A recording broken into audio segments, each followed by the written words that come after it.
ছোট আমলও কিয়ামতের দিন বিপুল সওয়াবে পরিণত হবে।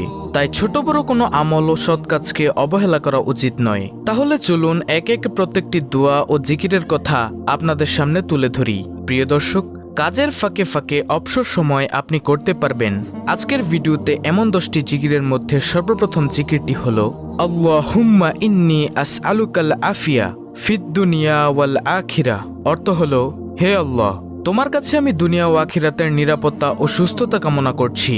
সুবহানাল্লাহ। প্রিয় দর্শক, দেখুন কত সুন্দর একটি জিকির। আল্লাহুম্মা ইন্নী আসআলুকাল আফিয়া ফিদ দুনিয়া ওয়াল আখিরা। হে আল্লাহ, তোমার কাছে আমি দুনিয়া ও আখিরাতের নিরাপত্তা ও সুস্থতা কামনা করছি। সুবহানাল্লাহ। অর্থাৎ আপনি যদি খালেস অন্তরে শিরক মুক্ত থেকে, গুনাহ মুক্ত থেকে প্রতিনিয়ত এই জিকিরটি করেন, তাহলে আল্লাহ তাআলা আপনাকে দুনিয়া ও আখিরাতের নিরাপত্তা দান করবেন এবং আল্লাহ রাব্বুল আলামিন আপনাকে সুস্থতা দান করবেন।